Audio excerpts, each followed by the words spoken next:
certo? Bom, primeiramente, boa tarde, Elianai, tudo bem? Testar o seu microfone.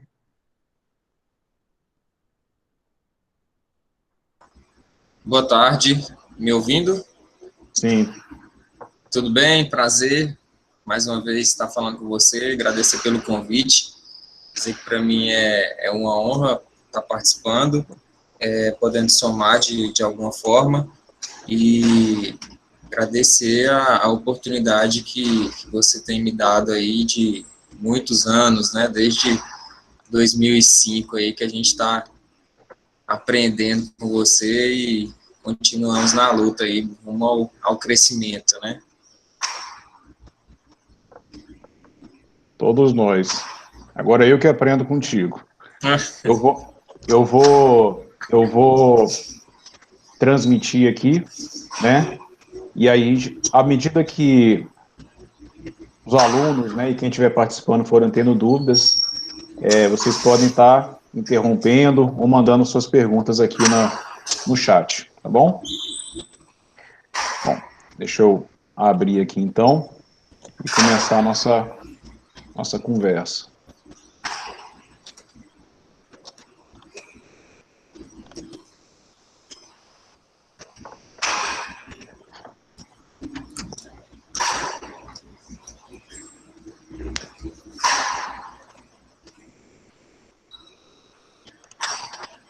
Tudo certo aí? Sim, né? Sim. Bom, então vamos primeiro desmistificar algumas coisas, né, em relação à ventilação mecânica. Esse é o nosso tema a ser abordado hoje, e é um tema que em 2020 acabou urgindo muito dentro dos debates hospitalares, né, sobretudo em razão de pacientes com diagnóstico de COVID que acaba evoluindo com alterações mecânicas graves, né. Então, para a gente poder entrar, né, nesse assunto, primeiro tópico, né, que nós nos reunimos, né, e achamos por bem estarmos debatendo aí com os alunos é justamente a respeito do que o ventilador pode trazer em benefício para o paciente.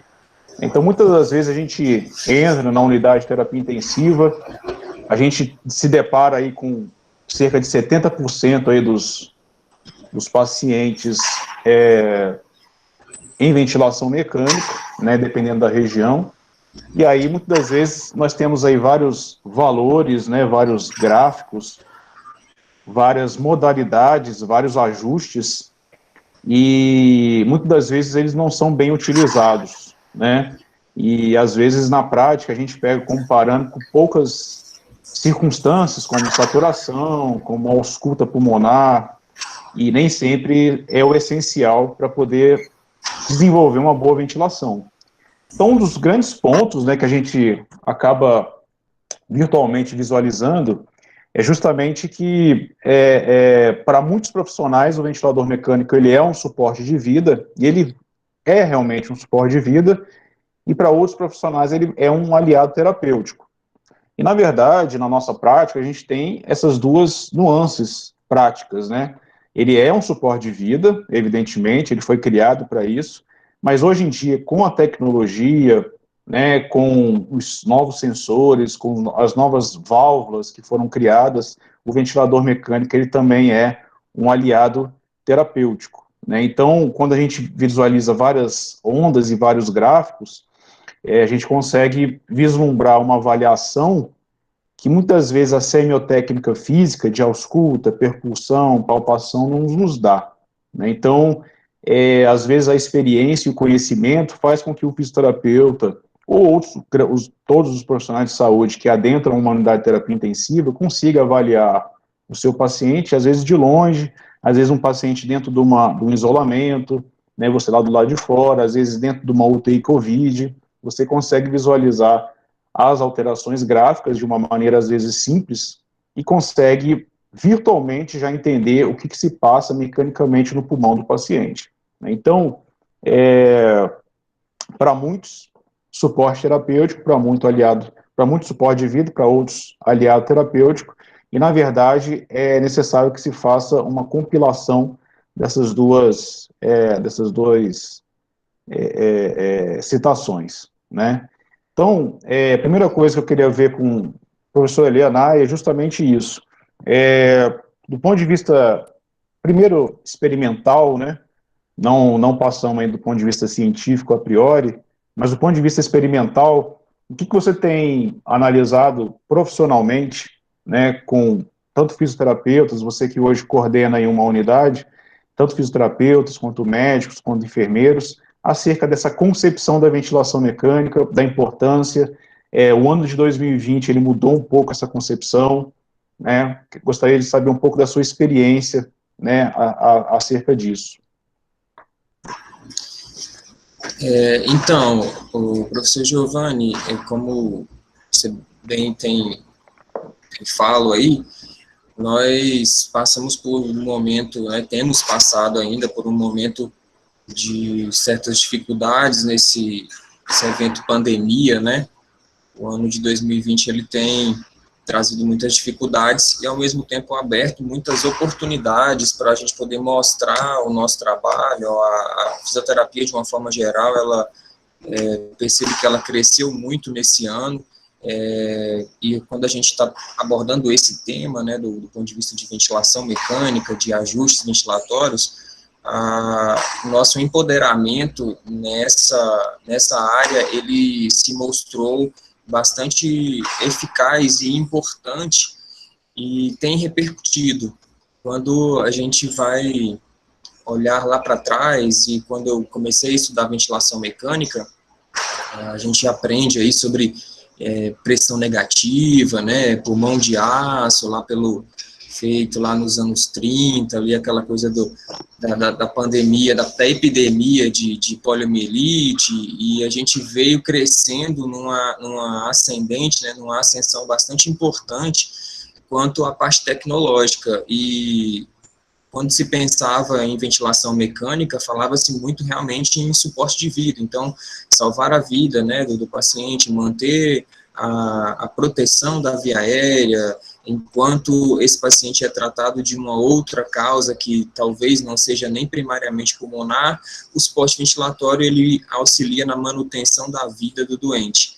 E à medida que a tecnologia foi avançando e desenvolveram-se novos softwares, novos aparelhos, nós temos aí um ventilador que é um ventilador de uma marca importante, né, e outras marcas desenvolveram muitos softwares e aparelhos que nos dão hoje gráficos e medidas que, como o professor Giovanni bem lembrou, a gente pode avaliar de longe, né, não preciso nem estar em contato direto ou dentro do leito. Eu estou na coordenação de uma UTI que basicamente atendeu e tem atendido muitos pacientes com Covid. Nós temos o privilégio de ter 10 leitos isolados, e esses 10 leitos eu consigo monitorizar quando chego pela manhã para fazer a avaliação dos pacientes, eu consigo monitorizar o paciente na interação dele com o ventilador mecânico do lado de fora do leito. Então, eu consigo visualizar os gráficos, fazer uma análise prévia ali, basicamente olhando o que está acontecendo no monitor do ventilador mecânico. Então, o conhecimento, né, as pessoas que têm buscado esse conhecimento da ventilação mecânica, que têm estudado e que já tinham agregados, né, bastante conhecimento sobre isso, têm se dado muito bem e têm conseguido disseminar tanto para os colegas, né, de profissão, quanto para colegas de plantão, colegas médicos, colegas enfermeiros, técnicos de enfermagem, pessoal da equipe multi. E a equipe, ela tem dado muito valor, assim, à nossa importância enquanto fisioterapeuta, que atua dentro de unidade de terapia intensiva, no ajuste da ventilação mecânica. Então, nos serviços onde eu atuo, a fisioterapia ela tem um papel muito importante, não só na parte motora, né, a gente sabe disso, o foco aqui é mais para a ventilação mecânica,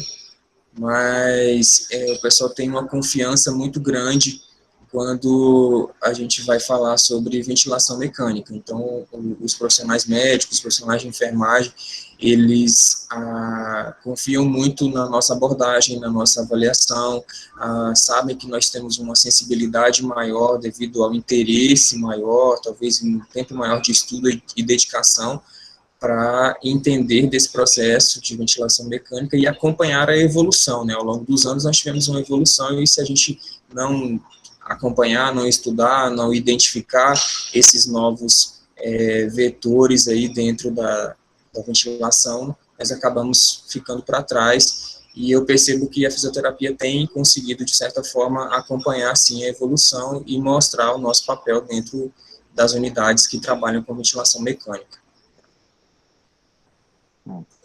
Perfeito. Eu acho que a mesma concepção que a gente verifica aqui, né, é a mesma concepção que você tem visto. Eu acho que talvez, nós conversamos muito, né, eu não atuei diretamente com nenhum paciente de Covid, né, mas sei que você está à frente e, obviamente, que essas experiências são bem diferentes. Bom, dos pontos básicos, né, para que nossos alunos, né, e participantes aí do nosso debate comece a entender um pouco da avaliação, importância da avaliação das ondas e das curvas. O primeiro ponto é entender que todos os ventiladores vão ter 3 ondas básicas. Uma primeira onda, que vai ser a onda que a gente chama de onda de pressão, né, que é a onda pressão-tempo. Então, à medida que você tem a fase inspiratória, o paciente realiza a fase inspiratória, você gera pressão, na fase expiratória mantém-se um valor de pressão acima de zero, que é justamente um valor de PIP que a gente regula no ventilador para, digamos, substituir o volume residual que é quebrado com a inserção de tubo orotraqueal ou traqueostomia. A segunda onda que nós temos é que é a onda de fluxo, que habitualmente nós temos uma linha zero ao meio. À medida que você tem fluxo positivo, seria o ar entrando nas vias aéreas, né, na fase inspiratória, e o ponto negativo dessa onda de fluxo é a fase expiratória. É uma onda extremamente importante para a avaliação da mecânica pulmonar. E a terceira onda, habitualmente a gente avalia alguns tipos de vazamento, né, que é a onda de volume, eventualmente que todo volume que entra na via aérea também é o volume que vai sair. A gente avalia tanto vazamentos, também como pode ser utilizado para avaliação de presença de edema de glote e outras circunstâncias laríngeas, né? Então, diante desse ponto, Eliana, normalmente temos tido contato com muitos profissionais recém-formados, né? Até porque, como você falou, abriu uma gama de empregabilidade nos últimos meses para todas as áreas de terapia intensiva e habitualmente, assim, a priori, né, como uma parte bem básica da avaliação gráfica, que todo profissional intensivista deve entender, seria basicamente que na onda de pressão, que a gente vai verificar mais tarde, nós conseguimos observar aí presença de alto disparo ou disparo ineficiente, né, e a presença de drive respiratório. Na onda de fluxo a gente consegue perceber alterações mecânicas, né, como alterações de complacência, de resistência, além de ventilações que gerem aprisionamento aéreo. E na onda de volume seria basicamente avaliações de vazamento, né, e avaliações de glote, né. Na questão mais da semiotécnica, né, são circunstâncias que a gente não consegue avaliar fisicamente. Uma coisa importante é que, para quem tem comprado livros novos de terapia intensiva, habitualmente, quando você pega um livro da área da saúde, vem escrito na contracapa, a clínica é soberana. E os novos livros e as novas publicações de terapia intensiva vêm na contracapa escrito assim, nem terapia intensiva, nem sempre a clínica é soberana. Então, nós temos exemplos desde a década de 70, aí, com Swan Gans, que avaliava pacientes hemodinamicamente estáveis, e quando ia coletar amostra de sangue pulmonar, né, e sangue venoso, verificava que o paciente estava instável, né. Então, é extremamente importante entender que na terapia intensiva, você com bons exames, boa monitorização hemodinâmica e ventilatória, nem sempre o exame físico ele vai ser soberano, né. Bom, diante dessa circunstância, nós temos sempre que lembrar que nós temos dois pontos importantes no sistema respiratório que vão alterar essa mecânica. Eu costumo dizer, e aí eu não sei se o professor Elianai vai concordar comigo, nós temos, né, primeiro, né, isso é do ponto de vista patológico, nós temos três grandes grupos de doenças pulmonares. Primeiro, vascular, aí nós temos as doenças restritivas e as doenças obstrutivas. E normalmente são pouquíssimas as doenças que a gente ventila que não é baseado na mecânica. Para quem está tendo o primeiro contato com o ventilador mecânico aqui hoje, com essa conversa, muitas vezes a gente compra aquele livro de ventilação, então ele que vem lá, ventilação mecânica para asma, ventilação mecânica para DPOC, ventilação mecânica, e aí para uma gama de doenças. Só que o que acontece na prática é que várias dessas doenças vão ter a mesma manifestação mecânica. Eventualmente vão ter um tratamento clínico diferente, algumas vão ser tratadas com antibiótico, outras vão ser tratadas com broncodilatadores, outros vão ser tratados com minerais, etc. Mas, do ponto de vista da mecânica ventilatória, muitas dessas doenças são ventiladas basicamente da mesma forma, com o mesmo objetivo. Então, professor, com base nisso, né, com base na mecânica respiratória, e com base nessas três ondas básicas, você concorda com isso? Você concorda que a gente ventila a mecânica ou o conhecimento clínico da doença, ele interfere de forma significativa? Professor, eu acredito que aprendi com você isso também, né, nos nossos tempos aí áureos de aluno, e aprimoramos esse conhecimento ao longo do tempo, verificando justamente isso, que as pessoas elas tentam rotular muito a ventilação direcionada para um determinado tipo de patologia A, B, C, D.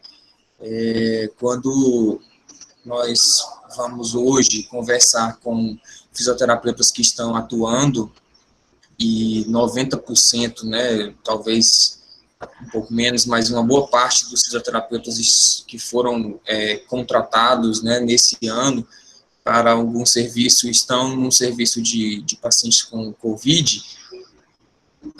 Houveram-se nessa evento de pandemia muitos rótulos, né?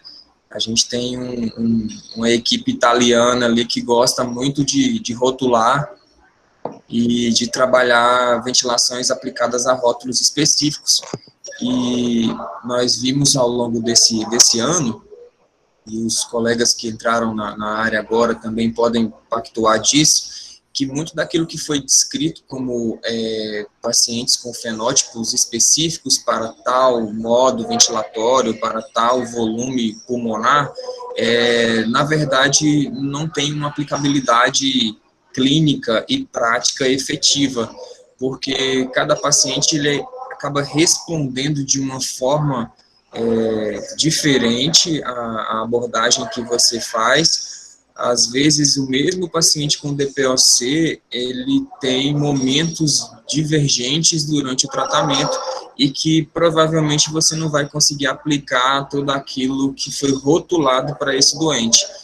Então, basicamente, eu tento ventilar os doentes aqui e as pessoas às quais eu converso e a gente discute sobre ventilação, baseado na mecânica pulmonar. Então, pacientes que têm alterações do componente resistivo, sejam elas transitórias ou não, precisam ser adequados para uma ventilação baseada nisso. Pacientes que têm alterações de componente elástico, né, aumento da carga elástica, né, diminuição da complacência, esses doentes eles precisam ser abordados especificamente para esse momento, talvez um momento patológico, né, fisiopatológico, e isso é que vai realmente definir o nosso ajuste ventilatório. Então, quando nós falamos, por exemplo, de ventilar pacientes com uma faixa de volume corrente, por exemplo, de 4, 5, 6 ml por quilo, que é o que está no momento atual de pandemia, a gente já trabalhou com volumes de 15 ml por quilo, né, lá no passado, a partir dos anos 2000, dos estudos aí do ARDSNet 2000, do ARMA Trial, estudos muito grandes, publicados em jornal importante, que se começou a dar evidência e dar mais ciência em relação a esses volumes, mas não especificamente quanto a patologias, né, típicas ou específicas, mas sim baseados num componente de mecânica pulmonar. Apesar desses volumes terem sido caracterizados por síndrome de desconforto respiratório, eles foram aplicados para uma mecânica pulmonar específica. Então, quando a gente trabalha a ventilação mecânica, eu penso que o mais importante é você ter conhecimento justamente desse slide que você colocou aí, professor, que são dos componentes resistivos, dos componentes elásticos e do componente vascular. Então, se você tem conhecimento fisiopatológico, né, prévio, né, dessas patologias e o que elas podem afetar, quando você admite um doente na ventilação mecânica, eu consigo adequar ele, talvez até fora daquele rótulo que você pegou como um típico para paciente DPOC, para paciente asmático ou para paciente desconforto respiratório. Então, eu acredito que isso é um ponto-chave para a gente poder não ficar muito amarrado a rótulos. Um exemplo claro é de que quando você coloca 6 ml por quilo num paciente com SARA-CoV, um paciente com SDRA grave, com relação PO2-FO2 menor que 100, você coloca lá, coloquei várias vezes isso aqui, já passei por várias situações assim esse ano, de pôr 6 ml por quilo e o paciente resultar para você numa pressão de platô acima do ideal e uma driving pressure acima do ideal. Então, quando eu ajusto o volume para o pulmão funcional do meu paciente, para aquilo que o pulmão dele comporta, eu acho o volume corrente ideal.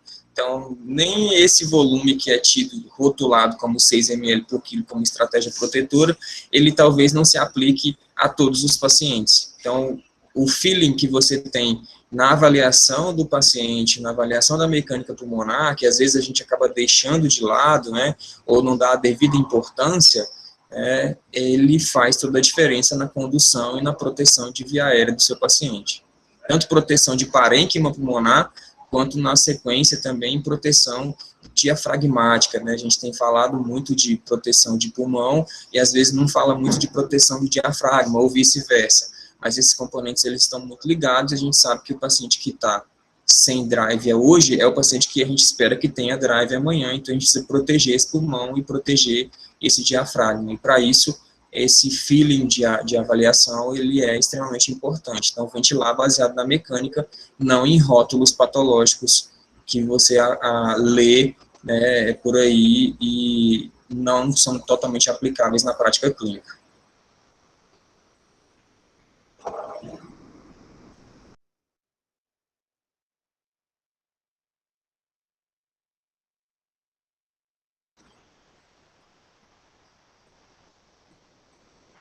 Professor Giovanni? Acho que desligaram aqui meu microfone. Aproveitando então esse gancho, né, que você comentou acerca da preservação da musculatura diafragmática, né, e aí a gente sempre, todo profissional intensivista, ele tem que lembrar de uma coisa muito clara, né, o paciente, a partir do momento que você intuba e põe ele no ventilador mecânico, você tem que lembrar que ele tem que sair da ventilação mecânica, e que para que ele saia da ventilação mecânica, ele precisa de músculo, né, que nada mais é do que um processo básico, né, de pressão negativa, que faz com que esse ar atmosférico entre. E para que isso aconteça, ele precisa de músculo. Muitas das vezes, a sedação excessiva tem sido, em muitas unidades, uma grande vilã, não só para que o paciente permaneça na ventilação por muito tempo, mas acaba com que esse paciente que permanece na ventilação mecânica por muito tempo, além dele desenvolver uma série de consequências que o ventilador também vai levá-lo, né, como infecção, perdas motoras, e agora isso tem aparecido na grande mídia, também vai fazer com que você diminua a disponibilidade de vagas na terapia intensiva. Então, pegando esse gancho do professor e falando aqui acerca dessas ondas básicas, né, Na primeira onda de pressão, é sempre importante que aquele profissional, né, que trabalha em terapia intensiva, ou aquele que postula aí trabalhar em terapia intensiva, entenda que na primeira onda, que a primeira onda de pressão que vocês estão observando aqui, sempre a primeira coisa a ser analisada é a presença de drive respiratório. E para aquele que já estudou fisiologia humana, sabe que a respiração espontânea, ela é baseada em pressão negativa, né? Tanto é que o professor Elianai comentou que os primeiros ventiladores mecânicos eram por pressão negativa. Foi basicamente um estudo fisiológico que tentou substituir a ventilação espontânea. Então, criaram-se, na época, os ventiladores por pressão negativa. Hoje em dia, isso não existe mais. Nós temos ventiladores mecânicos por pressão positiva e, eventualmente, você vai verificar a presença ou ausência de drive respiratório. Ah, mas o que é drive? Né? Drive é simplesmente a presença de respiração espontânea, a presença de contração muscular. Muitos dos pacientes de terapia intensiva, a priori, pensamos que ficam totalmente sedados e entregues. Mas não, hoje em dia a maioria dos pacientes de terapia intensiva ficam com drive. Eles estão entubados, mas eles iniciam a respiração. Bom, na primeira onda, é sempre importante lembrar que nós temos que observar a presença ou ausência de drive justamente pelo início da fase respiratória. Se eu tenho influxo no início da fase respiratória, é porque o paciente tem drive, ele está respirando espontâneo. Se eu não tenho influxo, como vocês estão vendo nessa onda, ela vem retinha, pela linha da PIP, e eleva na fase respiratória, é porque a ventilação está totalmente mandatória pelo ventilador mecânico. Esse é o primeiro ponto para poder avaliar se há ou não contração diafragmática. Nessa segunda onda, é sempre importante entender que nós conseguimos observar presenças de fluxos, alterações de fluxo, né, como já está escrito aqui, e uma coisa que a gente consegue, inclusive, observar nessa onda é que nós temos um fluxo turbulento aqui, ó, ao final da fase expiratória. Então, quando você tem na fase expiratória, você gera esse fluxo turbulento, né, e esse fluxo turbilhonado vai fazer com que essa onda fique serrilhada. Então, evidentemente, isso aqui denota a presença de fluidos na via aérea. Esse fluido ele pode ser secreção brônquica, ele pode ser sangramento, ele pode ser qualquer conteúdo que faz com que esse fluxo fique turbulento. E diferentemente do que muita gente pensa, né, no paciente que tem um broncoespasmo puro, normalmente o fluxo é laminar. Então, o que acontece? Aqui você consegue observar a presença de fluidos e você consegue observar também a presença de broncoespasmo. Por quê? Porque um fluxo laminar reto, que demora para expirar, e aí é só lembrar da fisiologia básica, um paciente com asma, ele tem uma fase expiratória prolongada, porque os brônquios estão fechados. À medida que eu tenho um retardamento da fase expiratória, é porque eu tenho um processo obstrutivo. E na terceira onda, essa onda verde que vocês estão vendo aqui, você percebe que esse fluxo, esse volume, ele zera. Tem a entrada de volume e saída de volume. Então, o volume está zerando, quer dizer que eu não tenho vazamento. Toda vez que vocês perceberem que esse volume ele não chega ao zero, significa que eu posso ter presença de vazamento, né? Na prática, Elianai, normalmente nós temos conversado bastante sobre isso, né, com os profissionais, né, para que a gente consiga denotar e trocar experiências, né, e evidentemente trazer um melhor conforto, né, para os pacientes, e evidentemente que assim, que a gente sabe que não é só isso, né, que a gente precisa, nós temos mais pontos a serem avaliados do que somente isso que eu falei aqui, que é a parte bem básica, né. O que você tem passado assim, para os profissionais que entram, né, para poder sempre estar observando? Uma coisa que eu sempre comento, né, com os colegas é o seguinte: olha, gente, sempre observem a onda de fluxo, porque é a partir da onda de fluxo que você vai entender que está tendo entrada ou saída de ar, né?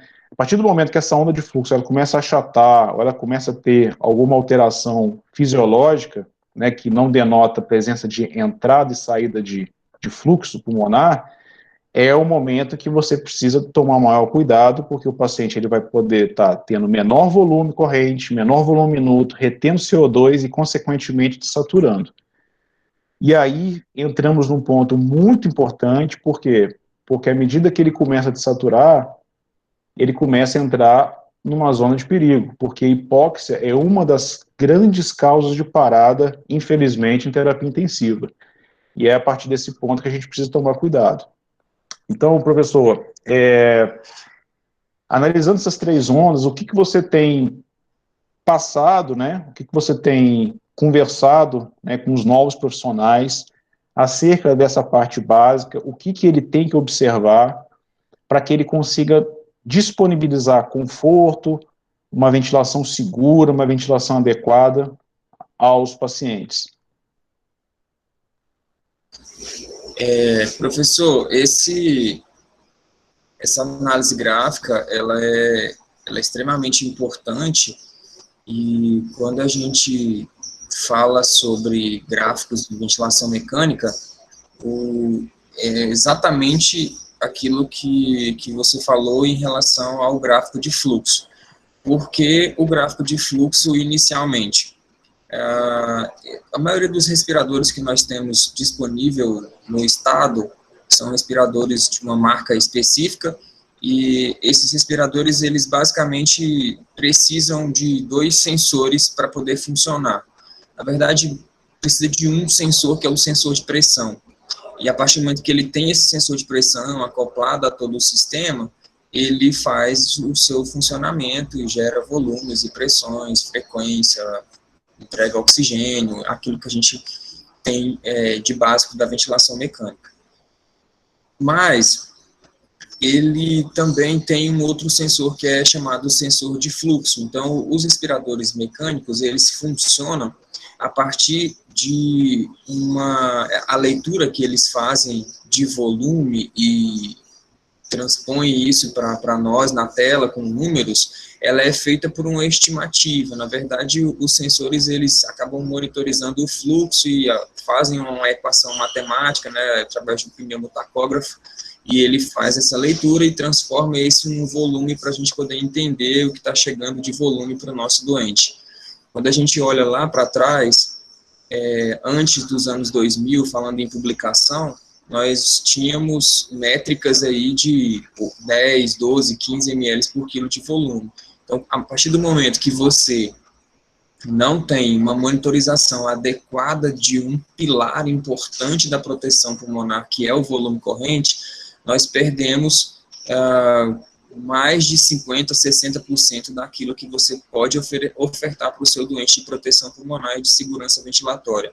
Então, a partir da montagem do ventilador, do ajuste adequado ali, da checagem desse respirador, para saber se você tem disponibilidade de um sensor de fluxo interno do respirador ou de um sensor externo que você precisa acoplar para fazer essa leitura, ele vai te entregar uma leitura adequada de fluxo, e esses fluxos vão mostrar para você os volumes que você precisa monitorizar.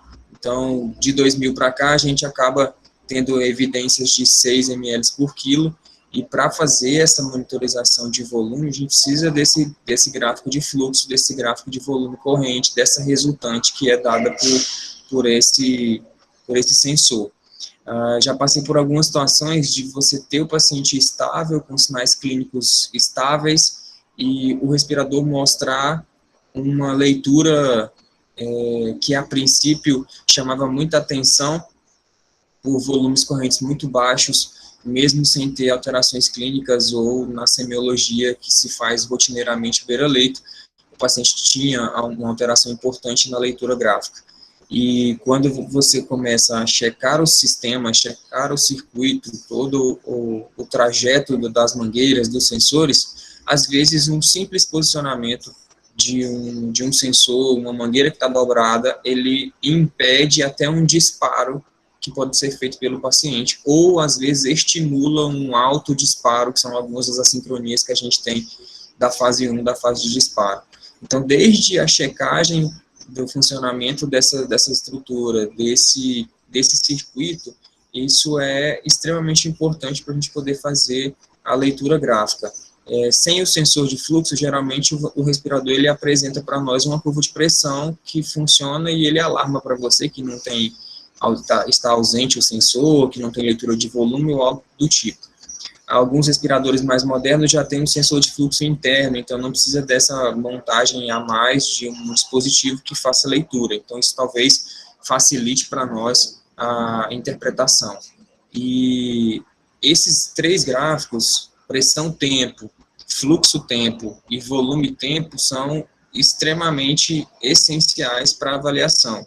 O gráfico de fluxo, ele acaba sendo talvez mais de 50% da nossa avaliação enquanto componentes, né, porque a gente acaba usando ele para estimar componentes resistivos, como o professor falou, em relação à presença de líquido no circuito, ou no tubo, ou na via aérea do paciente, em algum ponto entre o respirador e o pulmão do paciente tem acúmulo de líquidos, então a gente consegue identificar isso na curva de fluxo. Essa curva, geralmente, ela tem um pico de fluxo inspiratório e um pico de fluxo expiratório, e esse pico de fluxo ins e ex, eles têm uma relação importante para poder dar uma estimativa de adequada ventilação para nós.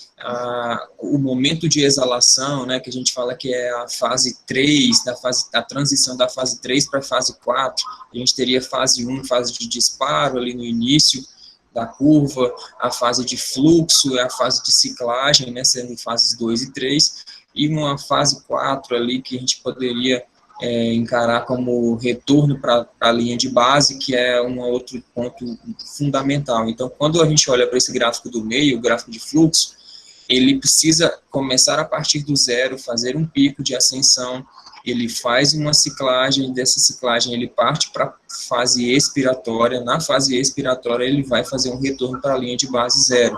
Então, desde o momento da partida da linha de base para a ascensão na fase ins e para a ascensão na fase ex, a gente precisa ter a noção das alterações, pelo menos entender o que é normal, e aquilo que fugir desse ponto de normalidade, a gente interpretar como alteração gráfica. Então, é extremamente fundamental. E a gente tem a noção se o sensor está fazendo a leitura correta a partir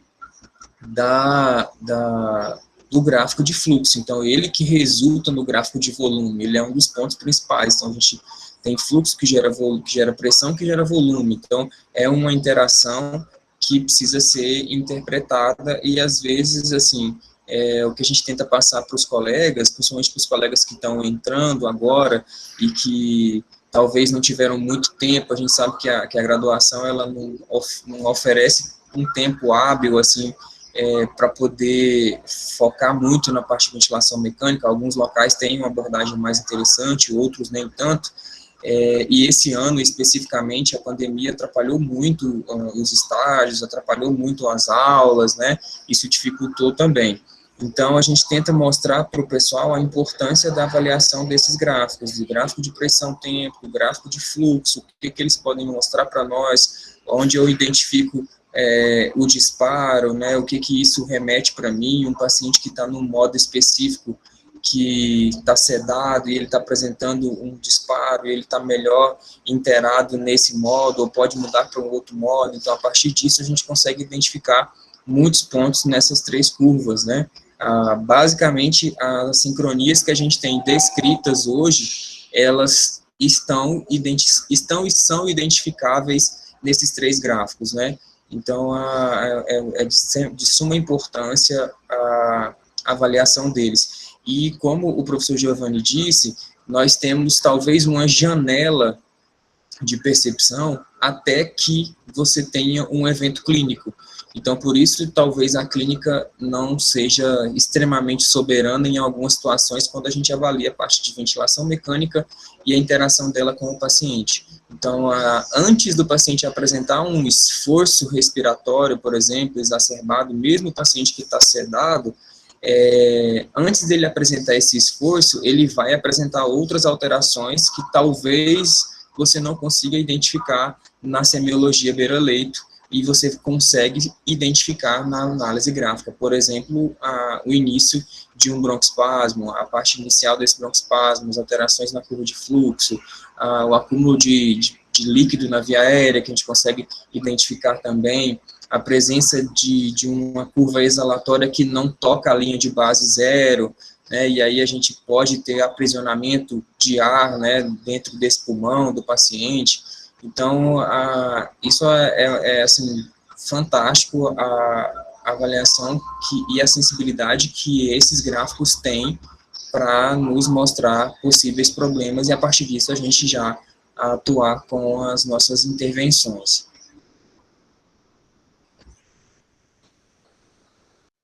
Perfeito. Perfeito, Elenay. E aí, pegando já a sua fala, né? Muitas vezes a gente chega, quando você chega para avaliar seus pacientes, às vezes você consegue se deparar com algumas nuances, né? Como essa aqui. E aí eu costumo dizer que é uma situação que você não precisa nem auscultar o paciente, né? Você não precisa nem pegar o esteto e auscultar. Então, a gente consegue visualizar algumas coisas interessantes nesse gráfico. Primeiro que todos os que estão acompanhando a aula conseguem perceber que tem um leve influxo, né, na fase inspiratória, na onda de pressão. Esse influxo que denota a presença de drive, então é o paciente que está respirando de forma espontânea. E, além disso, quando você desce aqui na onda de fluxo, você percebe um serrilhamento extremamente grande, né, o que denota início de um processo obstrutivo. Nesse caso aqui, pode ser qualquer corpo estranho fluido, né, seja sangue, seja secreções, e etc. Então, aqui, normalmente, como o professor falou, entre esse ponto e o processo de esforço e de saturação de oxigênio, de retenção de CO2, existe uma janela.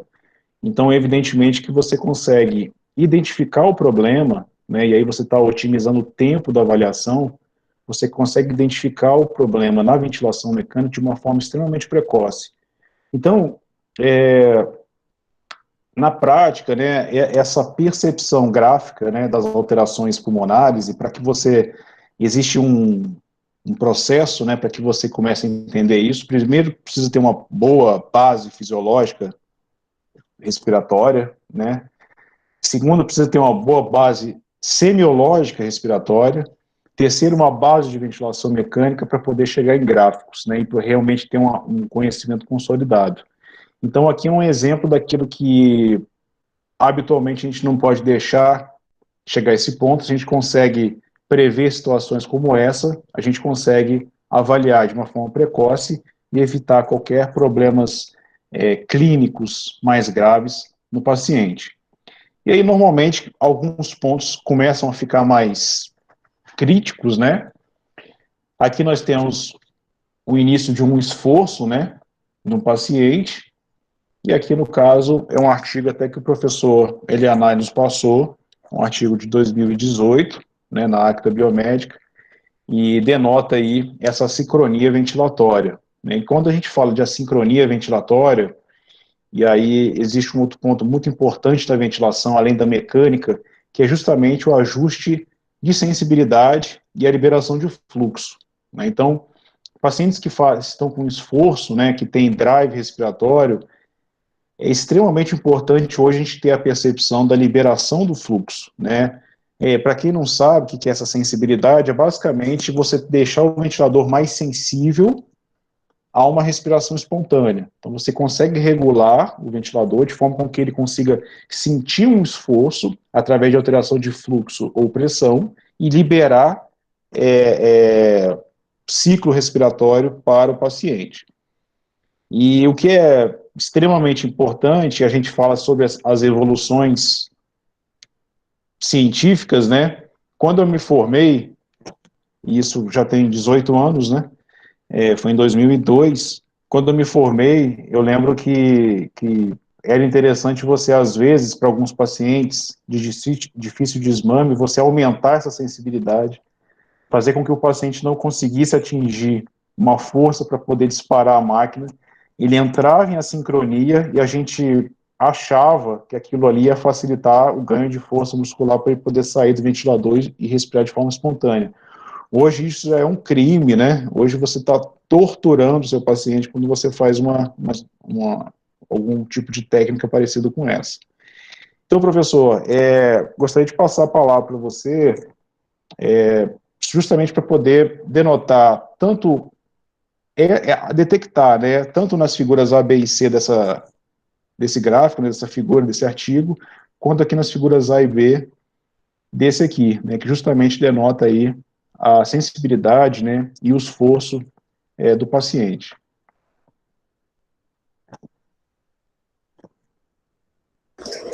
Vamos lá, dando sequência na fala do professor Giovanni sobre essa questão da sensibilidade, acho que até um colega comentou aí, o professor Jonathan também a gente comentou,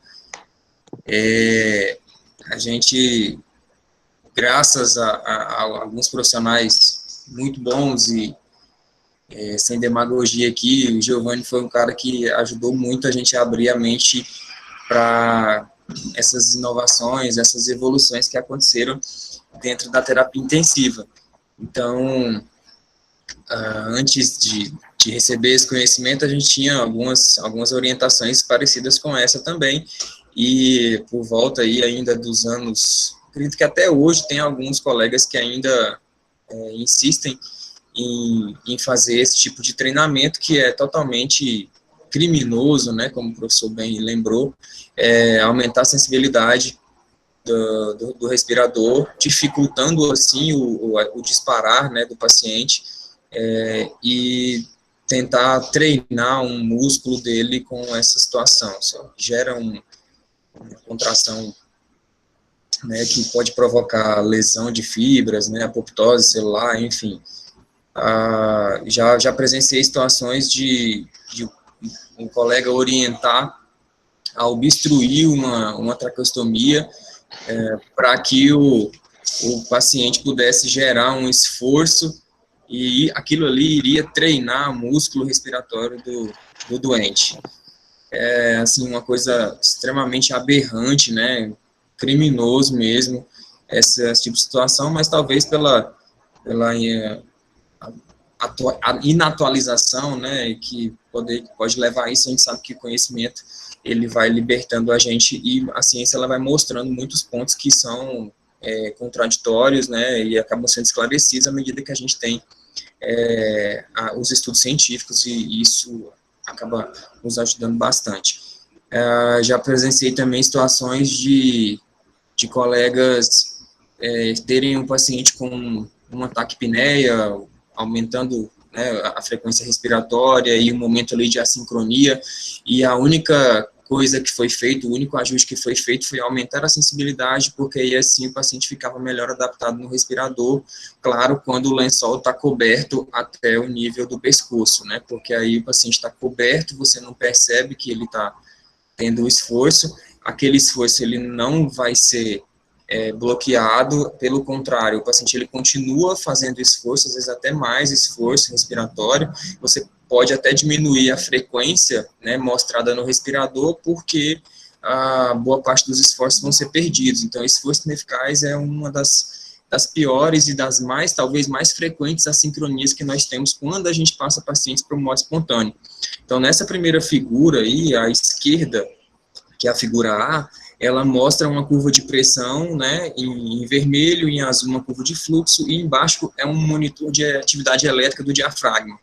Então, a gente percebe que tem um esforço, tem 3 momentos de atividade elétrica diafragmática, olhando pela curva do EDI, né, na parte inferior da figura A, e a gente percebe que apenas 2 ciclos foram disparados. Então, o ciclo do meio, que seria o segundo ciclo, ele não foi disparado, porque o ajuste de sensibilidade para esse paciente, nesse momento, ele foi ineficaz. Então, talvez tornar mais sensível o respirador possa favorecer a interação desse paciente com a máquina, e aí você vai minimizar os esforços ineficazes. A gente tem ainda um outro problema, assim, que quando a máquina ela mostra para você que houve um esforço ineficaz, isso é bom, porque você está tendo a percepção e ela está também conseguindo identificar esse momento de esforço ineficaz, e isso vai te deixar passível de um ajuste. Agora, tem muitas situações que o paciente tem uma força muscular tão pequena que no mínimo do ajuste que você coloca para ele, ou seja, deixando a máquina o mais fácil possível para ele poder disparar, para ele poder entrar e ter a sua própria frequência, mesmo assim ele não consegue disparar na maioria dos ciclos, e a máquina não consegue nem ler esse disparo. Então, isso acaba sendo mascarado, né? E quando a gente vai usar, por exemplo, lá, cálculos que do índice de respiração rápida e superficial, um dos vieses é esse, né? Que você tem muitos ciclos que não são mensurados pelo respirador, e aí ele faz um cálculo baseado num número que não é real, e pode te dar uma previsibilidade de sucesso em aquilo que não está havendo de forma alguma um sucesso momentâneo. Na curva B, nós temos aqui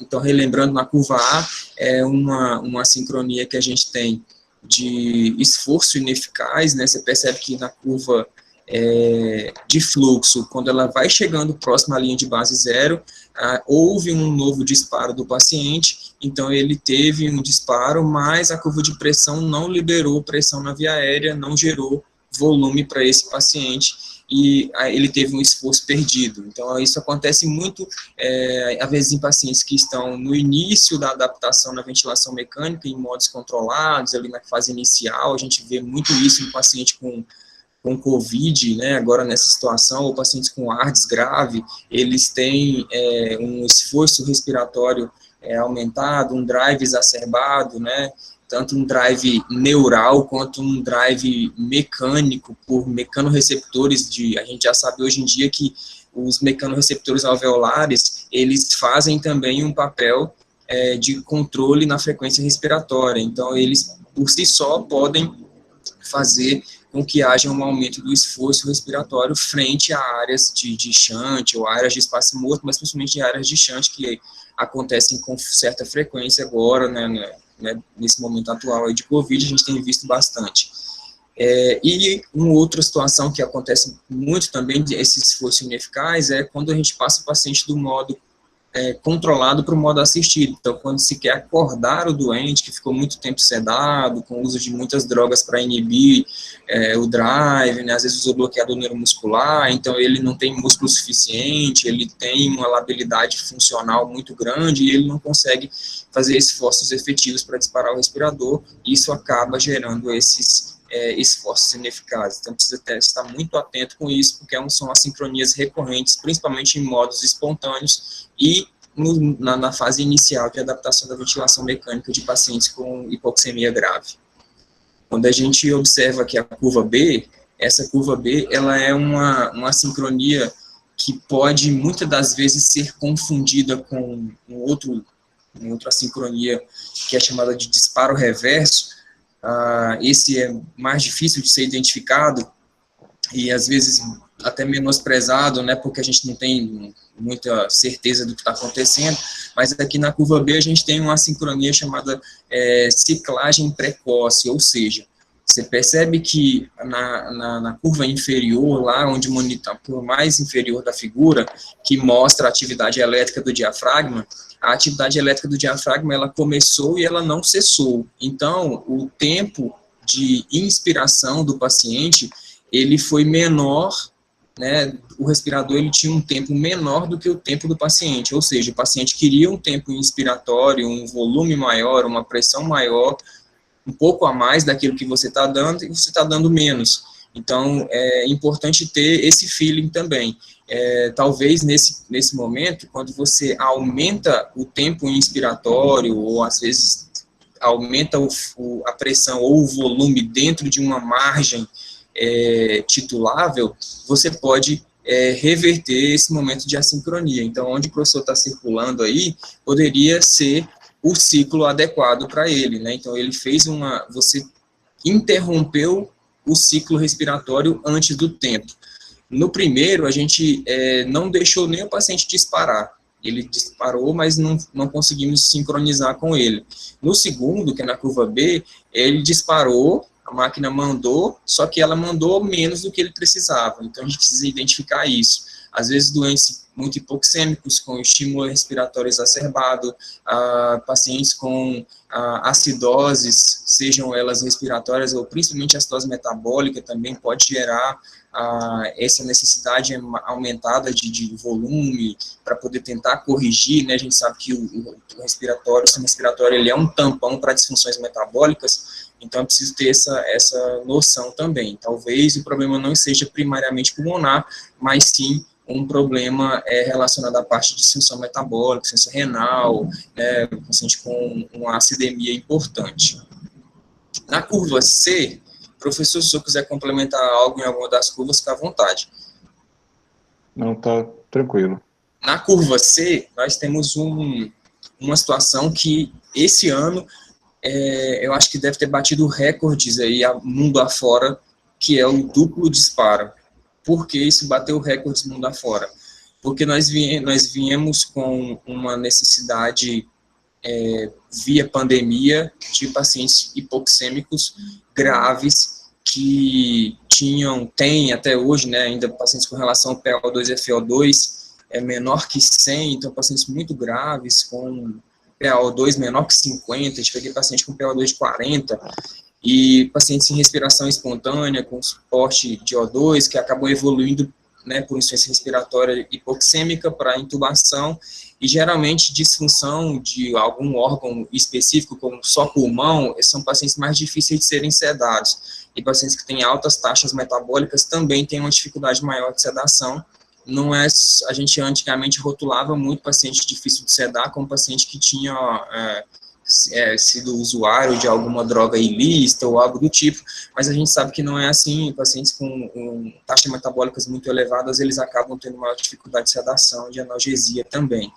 Então, quando se faz um análogo, né, análogo de sedação, que seria o correto, e você não consegue manter volume corrente de 6 ml por quilo, com platô adequado, menor que 30, com pressão de distensão alveolar menor que 15, mesmo assim o paciente continua hipoxêmico, continua gerando graus de hipercapnia, de hipoxemia, ele vai manter uma atividade de drive, e esse drive ele pode ser tanto central quanto mecânico, por mecanorreceptores pulmonares, e isso gera um esforço a mais. Você percebe que durante a atividade elétrica diafragmática da curva C, ela teve uma atividade elétrica, e quando o respirador ele interrompeu o ciclo, o paciente imediatamente conseguiu disparar um novo ciclo.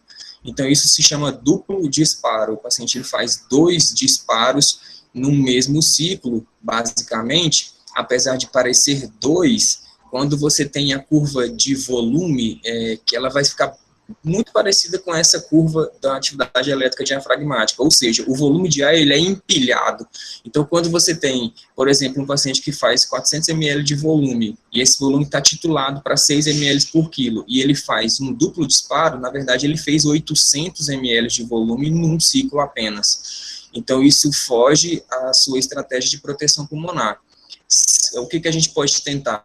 Um ajuste de frequência respiratória, talvez, nesse caso, a recomendação que a gente tem é de aumentar tempo inspiratório, para você poder gerar um pouco mais de tempo inspiratório e gerar um pouco mais de volume para esses doentes, mas, sinceramente, não seria a minha primeira opção, principalmente se eu estiver ventilando no modo volume controlado, porque esse modo ele é um modo que, quando os pacientes eles não estão bem sedados, eles têm muita dificuldade para adaptação nessas fases iniciais. Por que disso?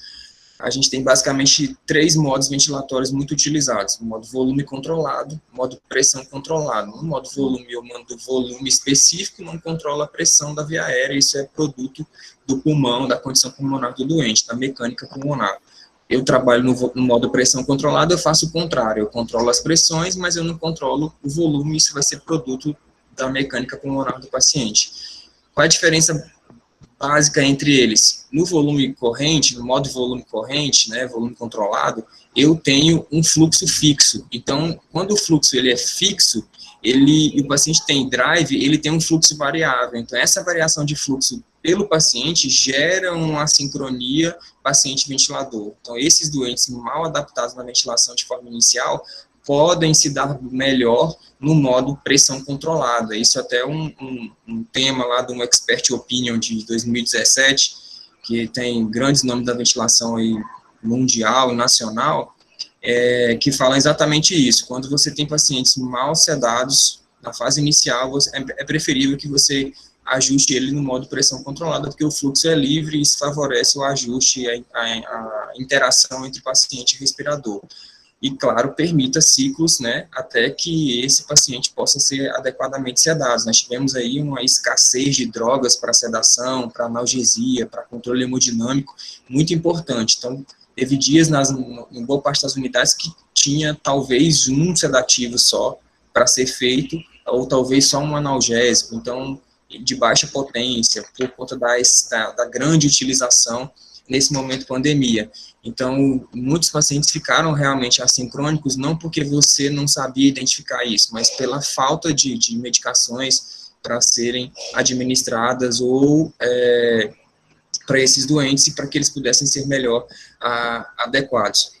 Eu faria um ajuste nesse paciente, assim, olhando apenas pelo gráfico. Se fosse um paciente de COVID, optaria por tentar, de repente, otimizar para ele um pouquinho a mais de volume, um pouquinho a mais de pressão, dentro de um limite protetor, digamos assim, porque pensa comigo, se você tem um volume de 6 ml por quilo, e o paciente dobra isso no esforço, ele vai para 800 ml, ou seja, ele vai para 12 ml por quilo. Se eu coloco um volume de 6 para 7 ml por quilo, ou até para 8 ml por quilo, e consigo mitigar esse duplo disparo, ou seja, eu cesso esse duplo disparo com esse ajuste, isso talvez fuja um pouquinho do pilar de proteção com 6 ml por quilo, mas para um doente que faria 12, eu consigo fazer um pouco menos de volume, bem menos, na verdade. Isso gera menos pressão de platô, menos pressão de distensão, e eu adequo melhor o meu paciente na ventilação mecânica. Eu tenho, às vezes, como criou-se muita cultura, a cultura dos 6 ml por quilo, né, e às vezes do 4 ml por quilo predito, né. Essa cultura que foi criada, né, eventualmente para muitos que pegaram 10 ml por quilo, não, não sentem medo, né, de aumentar um pouco o volume. O que a gente às vezes percebe é que a gente pega plantões ou a gente verifica nas nossas avaliações, pacientes sempre ali tentando manter 6 ml por quilo. E como mais de 60% dos pacientes de terapia intensiva desenvolvem acidose metabólica, às vezes eles estão com uma fome de volume, né, para que possa compensar esse estado de acidose, então normalmente eles começam a aumentar o esforço, a gente acaba ofertando baixas pressões ou baixos volumes, baseado eventualmente nesses 6 ml por quilo, e ele acaba aumentando a frequência e eventualmente aumentando o esforço. E como o professor falou, você às vezes, ofertando um pouco mais, né, em razão da própria demanda, você faz com que ele consiga ter uma certa sincronia. O que a gente, como profissional, precisa sempre lembrar, e aí não é só o fisioterapeuta, né, somos todos nós, porque todo mundo está lá trabalhando para um bem comum, que é a vida do paciente, é lembrar que o ventilador mecânico é um circuito fechado, e a partir do momento que você não faça um ajuste bem feito, tanto em liberação de fluxo, quanto em porcentagem de fluxo respiratório, como no trigger, né, que seria o disparo, no caso da sensibilidade, você está coibindo a ventilação. Então é simples, é só você tampar toda a sua via aérea e tentar respirar. É mais ou menos isso que a gente faz no paciente quando a gente não ajusta bem a sensibilidade. Fecha a via aérea, e aí você tenta puxar o ar atmosférico, ele não vai entrar.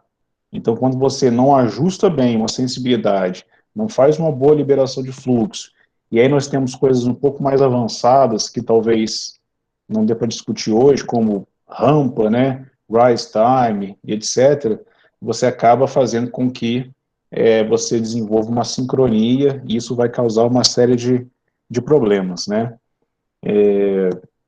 Já evidenciei alguns casos de mau ajuste da sensibilidade em pacientes acidóticos, e a gente sabe que a acidose é uma das causas de parada também. A gente falou de hipóxia, a acidose também causa parada. Então, se você coíbe uma compensação respiratória de um paciente com acidose metabólica, você acaba gerando consequências gravíssimas, né, como uma parada, que é o último momento que você tem de um paciente crítico. Então, essa desmistificação dessas ondas, né, em relação ao esforço respiratório, ela não é tão simples, né, quanto parece, né, então ela é algo que pode ocasionar consequências bem graves, né.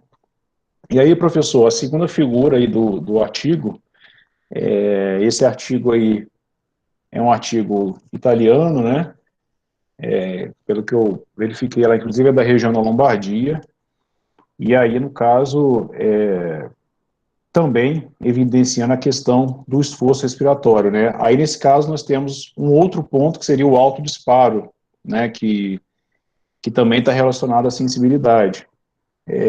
A gente, às vezes, de forma empírica, né, passa para os colegas, né, para os novatos e tal, sempre manter uma sensibilidade em torno de 1, que é aquilo que não está nem um valor nem tão muito elevado, também não está um valor muito baixo.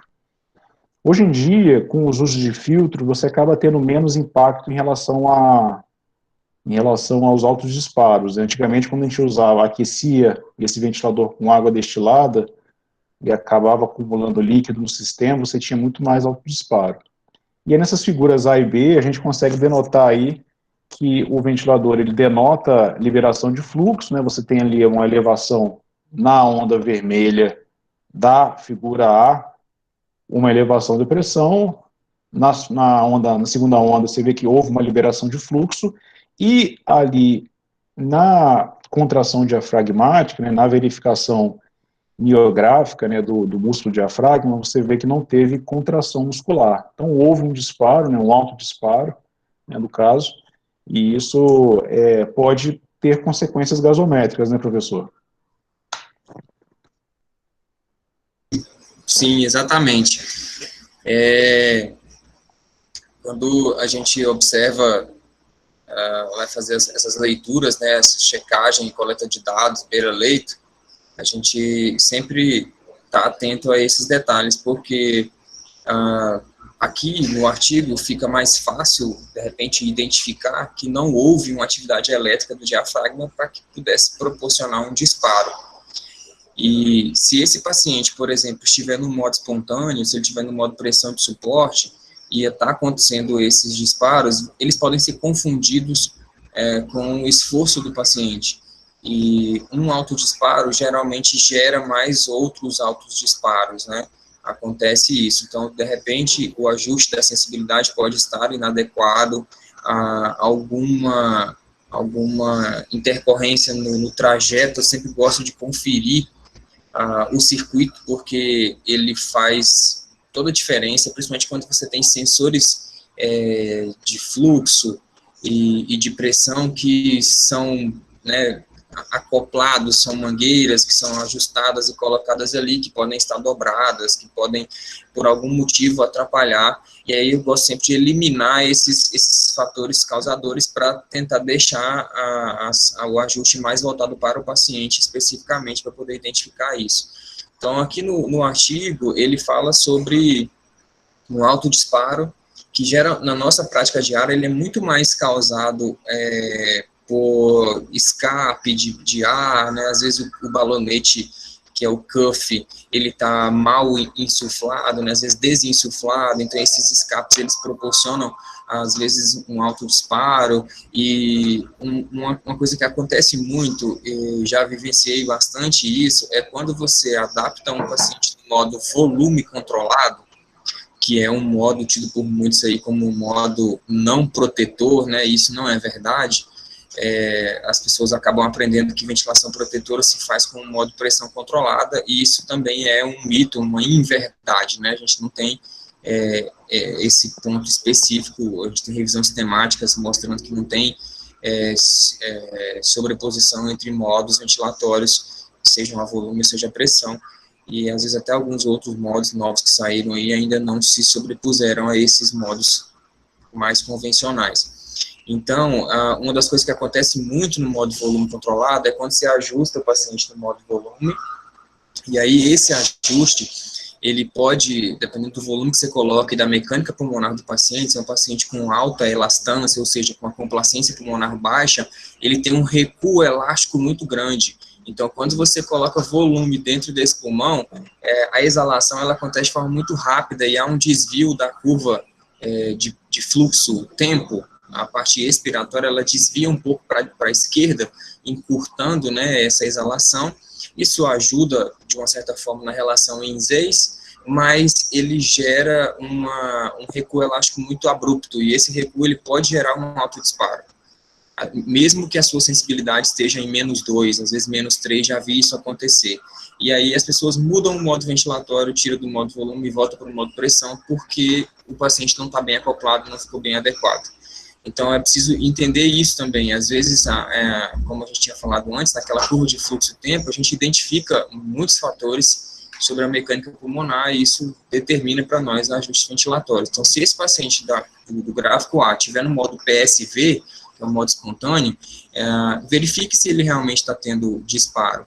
Avalie, descubra o paciente, tire o lençol ali que está cobrindo o tórax, descubra ele pelo menos até a linha de cintura, para você avaliar a interação entre tórax e abdômen e perceber se o paciente realmente tem esforço, que vai apresentar isso em uma alteração de caixa torácica e abdominal ali, parede abdominal, você consegue perceber isso.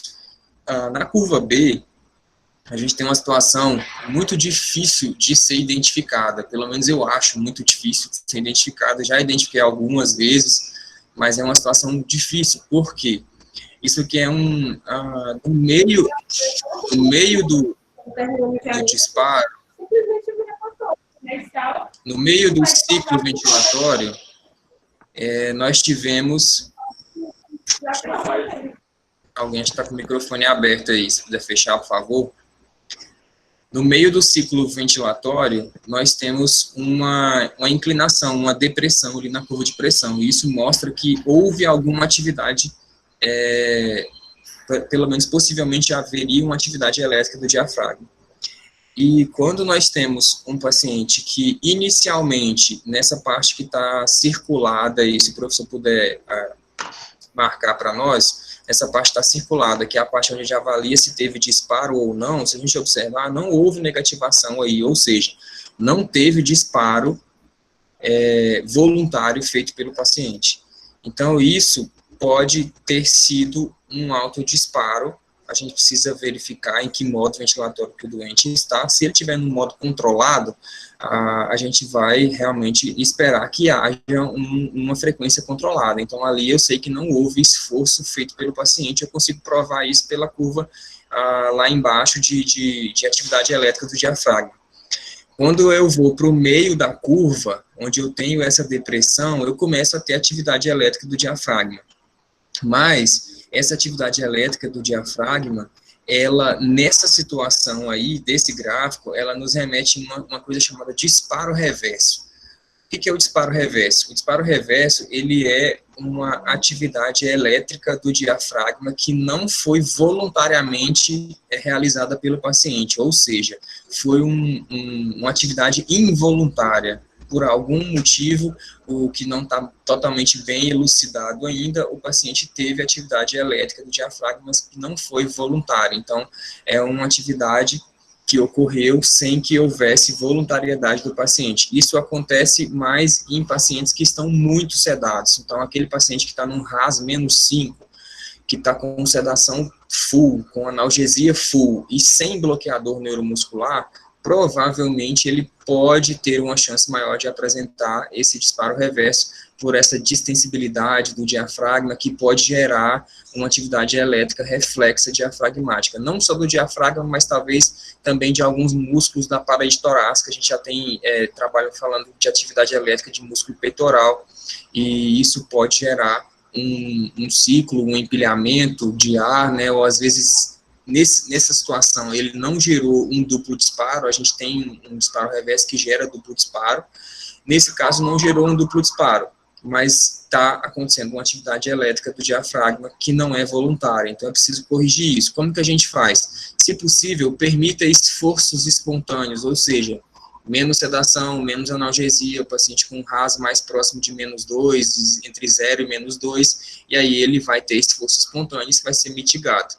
Se não é possível fazer isso numa fase inicial de patologia, de admissão do doente, você vai ter que provavelmente conversar com o plantonista médico para ele poder associar um bloqueador neuromuscular, porque isso tem indicação que aumenta essa atividade elétrica do diafragma, mesmo que reflexa, ela gera lesão muscular diafragmática e pode levar a aumento de lesão de parênquima pulmonar também, e isso não é nada legal para um paciente que já tem uma pneumopatia de admissão, né, seja ela aguda ou crônica. Então, isso precisa ser organizado com um ajuste ventilatório quando possível. Quando não é possível fazer isso, nas fases mais agudas, provavelmente é preciso conversar com o plantonista para fazer uma coisa que a gente não gosta muito, pelo menos eu não gosto muito de ficar falando isso, que é pedir para sedar o paciente, porque eu sei que quando seda mais, quando bloqueia, ele perde mais músculo, ele perde mais força, ele vai me dar mais trabalho para poder sair do respirador lá na frente e a parte funcional fica mais comprometida também.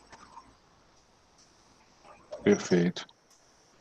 Bom, passando essa parte do esforço, né, um dos pontos que ainda é bem verificado, né, na prática é justamente a presença desse aprisionamento aéreo, né. Nós falamos bastante no início da aula, né, acerca da aula de fluxo, e uma das coisas que a gente tem observado ainda na ventilação de muitos dos pacientes, sobretudo aqueles com doenças de base obstrutivas, é justamente a presença desse aprisionamento aéreo. Então, assim, para muitos que estão nos acompanhando, né, que já trabalham em terapia intensiva e tal, está conseguindo visualizar aqui a presença de uma auto-PIP, mas para outros, né, só para poder consolidar mais um pouco essa questão, quando você tem aqui primeiro a fase inspiratória, né, e aí você tem a fase expiratória, essa fase expiratória, essa onda negativa do fluxo, ela tem que retornar para a linha zero.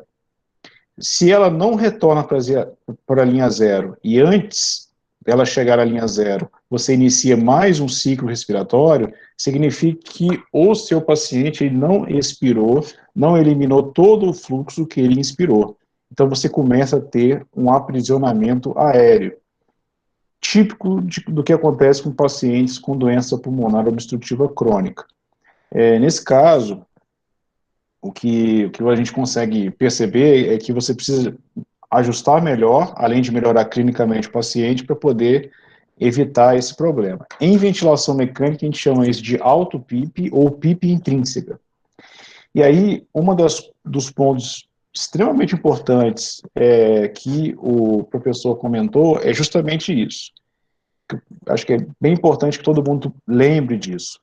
Existe uma lacuna grande, às vezes, entre aquele momento que você vai visualizar um problema mecânico baseado em gráfico e o início das repercussões e das manifestações clínicas do paciente. Então, existe um intervalo de tempo.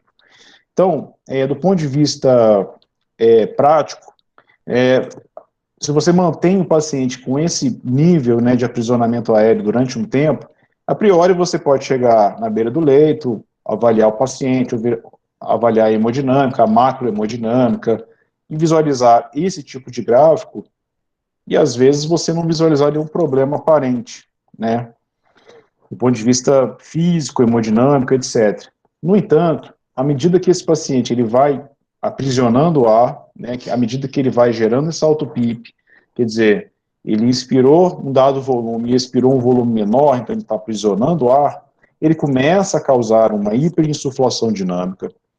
Essa hiperinsuflação dinâmica, ela vai aumentando essa pressão transmural, ela vai comprimindo esse mediastino, você começa a reduzir o retorno venoso, você começa a ter menos enchimento das câmaras cardíacas, você começa a reduzir o débito cardíaco, chamado de lei de Frank-Starling, e aí o paciente ele começa a denotar, primeiro, redução da pressão arterial, aumento da frequência cardíaca, redução do débito urinário, e aí você cria uma janela muito grande entre o início do problema, que você conseguiria visualizar lá no ventilador mecânico, e o início dos sintomas. Se mesmo com o início dos sintomas isso não for tratado, quer dizer, às vezes vai ser tratado com infusão de volume, com infusão de droga vasoativa, o que não é necessário, e continuar tendo essa descarga, né, de aprisionamento aéreo, ele pode, inclusive, chegar a um barotrauma, um pneumotórax, né? Então, normalmente, do ponto de vista prático, experimental, a gente tem visualizado ainda a presença de muito desse tipo de problema, né, na prática de pacientes, e isso tem que ser controlado, né? Basicamente, um ajuste básico que a gente faz aí, primeiro, tentando prolongar o tempo expiratório, né, a fim de otimizar a relação entre a fase INS e a fase ES. Segundo, é ver se a causa básica pode ser revertida medicamentosa, de forma medicamentosa. E o terceiro ponto seria a elevação da PIP extrínseca, né, você elevar a PIP do ventilador. E aí, Eliana, eu queria ver, você tem ajustado nesses casos, quando você consegue, você prolonga o tempo ESO o máximo que você consegue. A gente sabe que a gente tem um limite, né, porque se você começa a reduzir muito a frequência para prolongar esse tempo ESO, você corre o risco de gerar uma hipercapnia. E aí eu queria ver como que você tem tratado, né, como que você tem revertido esses problemas aí.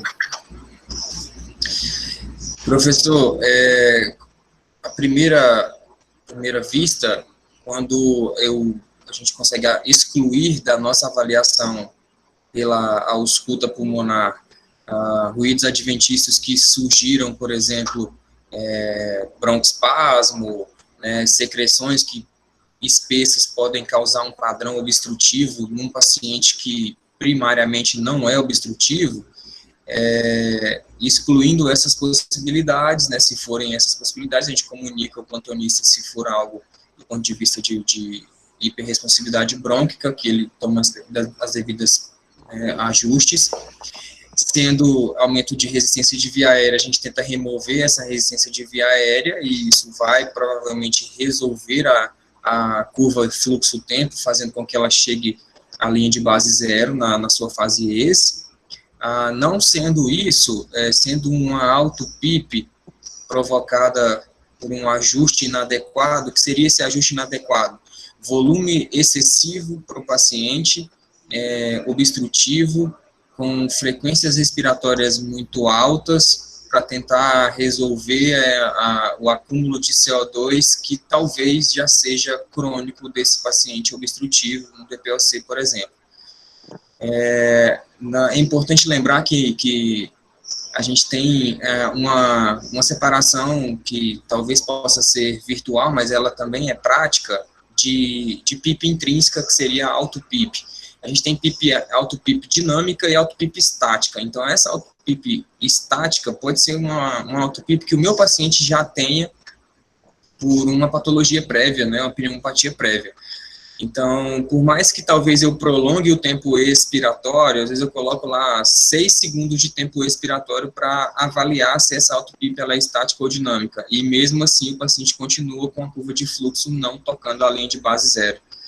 E aí a gente precisa entrar num acordo de que talvez a gente tenha aprendido que o tempo exalatório aumentado, ele aumenta a exalação de CO2. Isso só é verdade quando você tem um paciente obstrutivo e que quando você aumenta o tempo de exalação, essa curva que não tocava a linha de base zero, ela, em algum momento dessa exalação, ela consegue tocar a linha de base. E a isso a gente chama de constante de tempo expiratória, né? A gente precisa ir pelo menos de 3 constantes de tempo para exalar 95% de ar do pulmão. Quando eu consigo alcançar essas 3 constantes de tempo, provavelmente eu vou ter um pulmão melhor ventilado. E se eu estou com essas 3 constantes de tempo no meu paciente, e mesmo assim ele ainda tem auto-PIP, eu preciso prolongar ainda mais essas constantes de tempo. E aí, se com 4, 5 constantes ele responde, ou seja, aumentando o tempo expiratório, né, na prática, eu melhoro a exalação, eu diminuo a hiperinsuflação que meu paciente apresenta, aí sim eu consigo ter uma resposta legal. Todas as vezes que é apresentado a mim um exame gasométrico e que o colega médico avalia esse exame, ele, quando tem o CO2 aumentado, ou seja, maior que 45, independente da causa de base do paciente, que o médico quer que seja corrigido isso, ele fala assim, quase 100% das vezes eles falam assim, vamos diminuir o tempo ins e aumentar o tempo ex. Então, essa frase, ela só é totalmente verdade quando você tem um paciente obstrutivo. Porque aí, sim, você aumentando o tempo ex, você diminui o acúmulo de ar, você melhora o tempo de exalação e você vai diminuir o CO2 do paciente. Mas em pacientes com obstruções crônicas de longo período, pouco provável que o aumento do tempo expiratório possa resolver essa auto-PIP. Então, o que a gente tenta fazer é se opor, digamos assim, com uma PIP extrínseca. Então, eu tento ajustar a PIP que eu posso manusear, que é a PIP do respirador, né, que é a pressão expiratória positiva lá no final da expiração. Eu tento colocar ela o mais próximo possível do valor de auto-PIP que o meu paciente tem. Por exemplo, eu tenho um auto-PIP de 15. Então, quando eu avalio essa auto-PIP de forma estática, quando eu faço pausa expiratória e essa auto-PIP me gerou um valor de 15, quando eu coloco por volta de 13, entre 12 e 14, aproximadamente 13 centímetros de água de PIP extrínseca, ou seja, eu vou lá e ajusto, provavelmente eu consigo deslocar uma coisa que chama ponto de igual pressão. Por que esse pulmão ele acaba se fechando? O paciente obstrutivo ele tem uma baixa elastância, ou seja, ele é um pulmão mais complacente, entre aspas, ele tem uma dificuldade de exalação e ele tem um aumento da resistência de via aérea por conseguinte. Então, essa resistência de via aérea, ela se dá pelo fechamento das pequenas vias aéreas em regiões brônquicas, onde eu não tenho anéis cartilaginosos que auxiliam na sustentação dessas vias abertas. Então, quando eu coloco uma PIP, que ela faz um efeito broncomecânico, né, eu faço broncodilatação mecânica, ou seja, quando eu vou aumentando a PIP, mais perto do valor que eu tenho de auto-PIP, e eu melhoro a exalação do paciente, eu diminuo a auto-PIP medida, isso é benéfico para o meu doente, eu vou reduzir o efeito hemodinâmico de sobredistensão que vai ser causado, que o professor explicou perfeitamente bem anteriormente. Então, isso melhora a hemodinâmica do meu doente, melhora a relação ventilação-perfusão, melhora a exalação, né, do CO2, e a gente acaba diminuindo uma coisa que chama chante direito e esquerdo quando a gente sobredistende o pulmão. Então, eu preciso separar nesses ajustes, quando eu tenho auto-PIP, ela pode ser também por uma iatrogenia minha que quis colocar uma frequência de 40 num paciente que não comportava 40, mas eu queria colocar isso porque eu fiz uma conta e no final do resultado lá deu que tem que ser 40 de frequência para poder lavar, entre aspas, né, o CO2 do meu paciente restritivo. E aí ele era um restritivo e acabou virando obstrutivo porque você fez uma iatrogenia com aumento de frequência respiratória. Então precisa separar isso. Por isso é importante conhecimento de anatomia, de fisiologia, de biofísica, né? Porque a gente gasta menos tempo no ajuste da ventilação mecânica. Quando eu sei anatomia, quando eu sei fisiologia pulmonar, quando a gente relembra esses conceitos de constante de tempo, por exemplo, de enchimento alveolar, né? De troca gasosa, de relação VQ, eu entendo isso e consigo acertar esse ajuste de ventilação de uma forma mais fácil. Então, pacientes restritivos têm um melhor ajuste para você aumentar a frequência e corrigir, por exemplo, um CO2 que está aumentado. E se você exagerar muito nisso, pode ser que provoque uma auto-PIP e o fato de você diminuir a frequência já vai melhorar a auto-PIP. Em pacientes classicamente obstrutivos, quando você coloca uma PIP extrínseca e ela promove um efeito de broncodilatação mecânica, esse pulmão mantém-se mais aberto, né? E aí a gente consegue deslocar a ponto de igual pressão, ele melhora a exalação, diminui a hiperinsuflação, eu tenho esse fluxo retornando à linha de base zero. Perfeito. Bom, nesse ponto de padrão obstrutivo, né, e padrão restritivo, a gente consegue evidenciar aí, de uma forma bem básica, né, e bem clássica, esses dois padrões, né, na avaliação gráfica. Então, assim, os nossos colegas, né, e alunos, né, que estão aí acompanhando nossa conversa, é interessante sempre na avaliação gráfica, nessa avaliação inicial, sempre observar nessa onda de fluxo, né, que ela está em verde aqui, eu queria que vocês prestassem atenção em 2 pontos bem básicos aqui. A fase expiratória, como que está se comportando a linha do fluxo expiratório nessa onda de fluxo, e como que está se comportando a linha do fluxo expiratório nessa onda. Então, são 2 ondas bem distintas, né? São 2 ondas bem diferentes. Então, o que, inclusive, já foi até comentado pelo professor Elianay, é justamente esse ponto. Então, aqui, o que acontece? O que seria o padrão obstrutivo? Seria um padrão na qual nós temos um aumento da resistência das vias aéreas. Isso pode estar acontecendo desde o tubo endotraqueal até os brônquios, né, qualquer que seja a doença de base, ou a doença aguda, ou a alteração causada pela própria prótese, né, como, por exemplo, um tampão mucoso, um tubo dobrado, né, e etc., ele vai fazer com que você tenha uma obstrução ao fluxo ex. E por que sempre é o fluxo ex? Porque a fase expiratória do ventilador é um processo passivo. O ventilador, o que ele faz? Ele gera uma força propulsora para que o ar entre nas vias aéreas, mas ele não tira esse ar de lá. O que vai fazer com que esse ar saia é justamente o gradiente de pressão. Então, a pressão interna tem que ser maior que a pressão externa para que esse ar saia de forma passiva. No entanto, se nesse pertuito você tem uma área com obstrução, que aumente a resistência, seja por secreções, ou seja por broncoespasmo, ou seja por própria doença crônica, ou um simples tubo dobrado, mal acoplado, você vai fazer com que esse fluxo expiratório seja baixo, seja lento, ele não chegue à linha do zero mais rápido. Então, quando você denota uma angulação exagerada, como vocês estão vendo aqui, ó, um ângulo aberto, vocês sempre vão pensar em um padrão obstrutivo.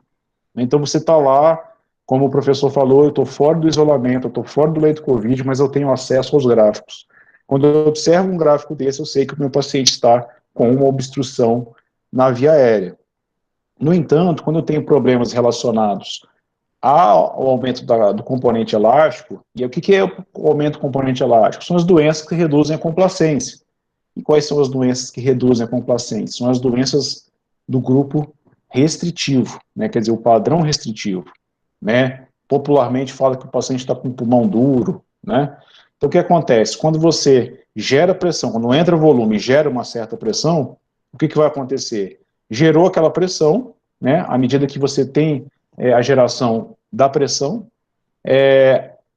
o recuo elástico ele vai se tornar mais intenso, né? Então isso vai fazer com que esse fluxo intrapulmonar ele saia de uma forma muito mais exagerada, né? Muito mais rápida. Isso vai fazer com que o ângulo, ao invés de ficar aumentado, como no caso do padrão obstrutivo, ele fica um ângulo muito menor, como vocês estão vendo aqui. Então, a gente sempre prevê, né, um ângulo médio, que seria o quê? Em torno de 45 graus. Esse ângulo de 45 graus, ele denota a normalidade do sistema respiratório. Se ele está maior que 45 graus, né, você vai denotar, habitualmente, um processo obstrutivo. Se ele está menor que 45 graus, você denota um processo restritivo, tá certo?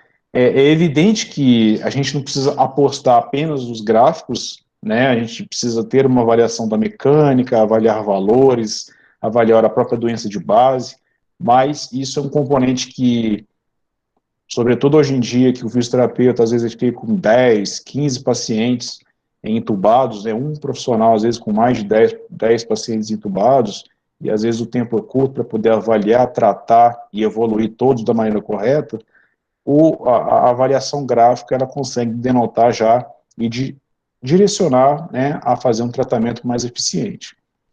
Concorda, professor? Teria mais alguma colocação sobre isso? Sim, não, é isso mesmo, perfeito. Pode dar sequência.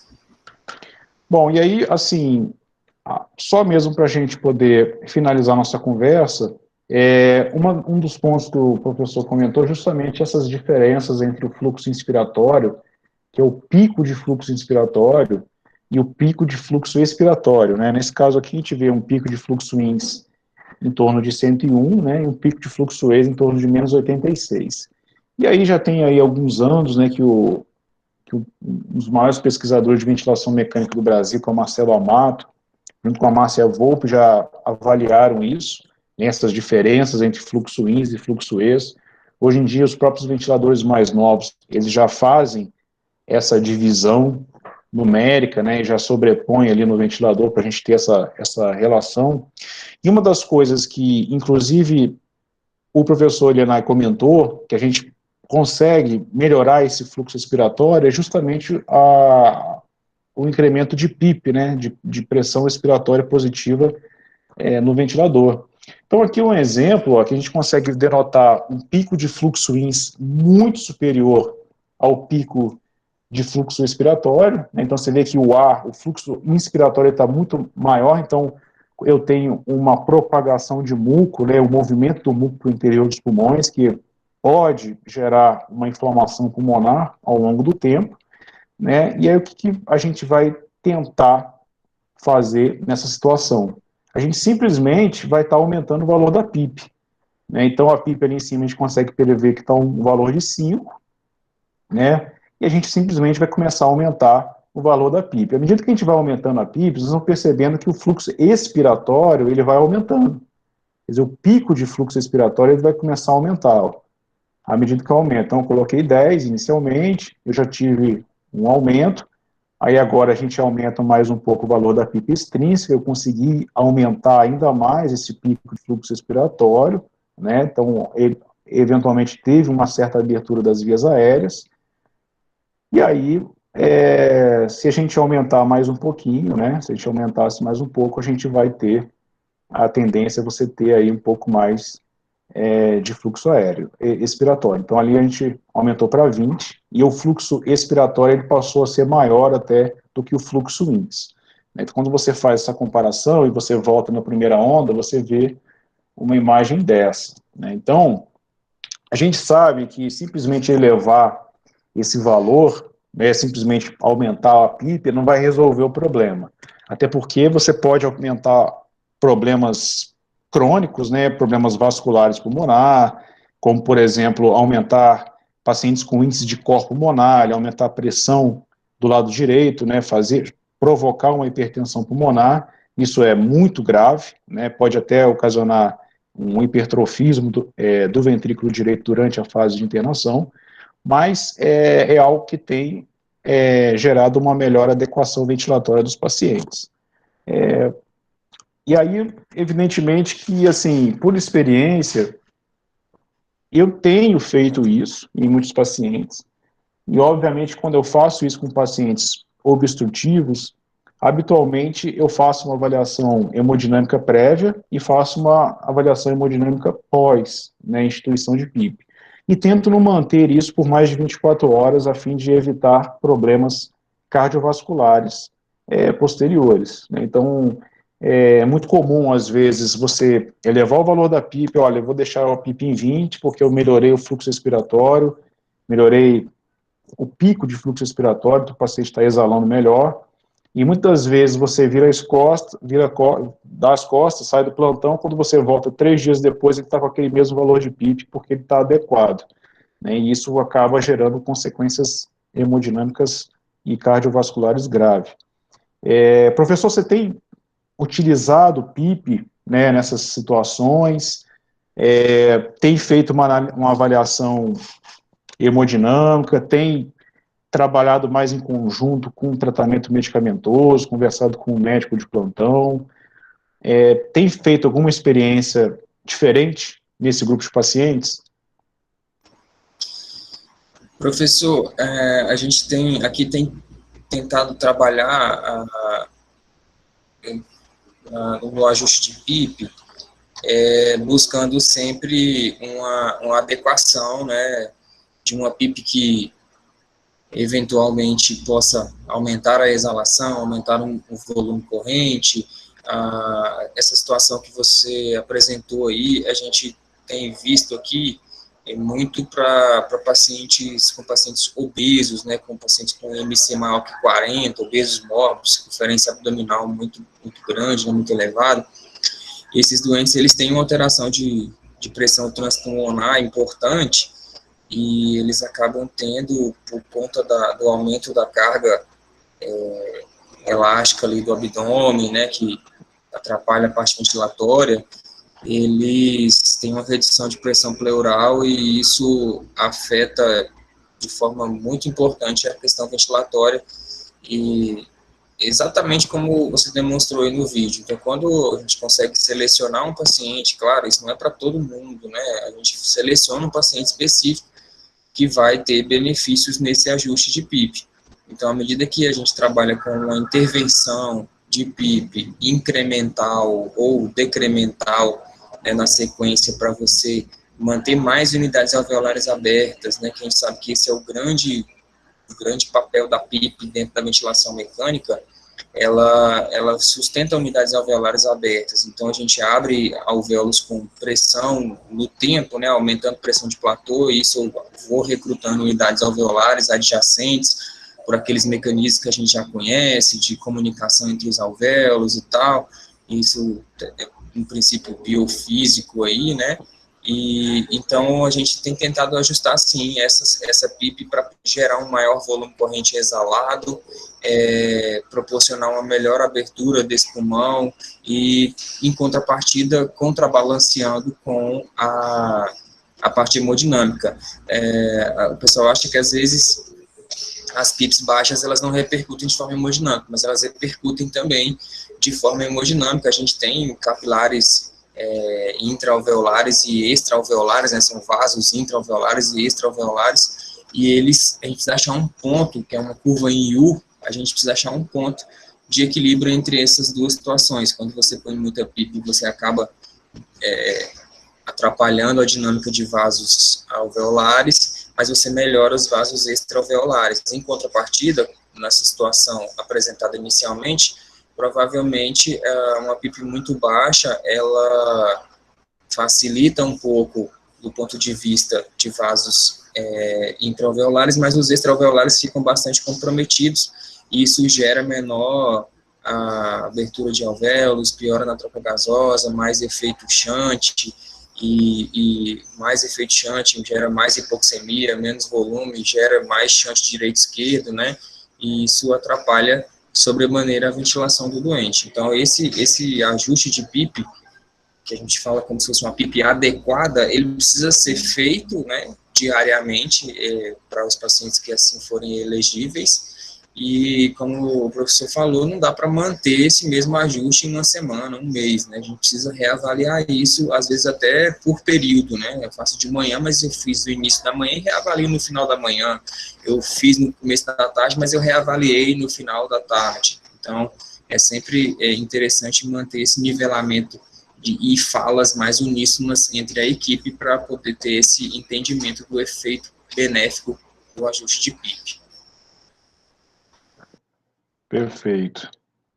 Professor, primeiro agradecer demais aí a participação, verificar aí com os nossos participantes, né, verificar com os nossos participantes se tem algumas dúvidas, né, para a gente poder conversar, mas eu não verifiquei nenhuma pergunta aqui, né, então ótimo, né? Não tem nenhuma, se alguém tiver alguma dúvida, se quiser comentar, falar alguma coisa. Bom, acho que não. Professor, muito obrigado pela participação, mais uma vez, você está sempre aí configurando aí esses dias eu sei que você deu uma capacitação para Isaac aqui da UTI Covid, então, assim, tem fomentado muito conhecimento para todos nós, e, assim, é um orgulho muito grande, mas muito grande para todos nós aqui da Unig, saber que você é uma cria da casa, e chegou nesse nível aí altíssimo, né, então, muito obrigado aí, eu, na verdade, faço parte aqui da nosso debate, né, mas, na verdade, eu aprendi muito mais do que comentei, viu? Muito obrigado mesmo aí pela participação, tá? E um forte abraço. Eu que agradeço pelo convite, né? A gente já se conhece há um tempo, você é um grande amigo aí que a Unig me deu, um mestre aí, um exemplo de vida e de professor e de pessoa a ser seguida.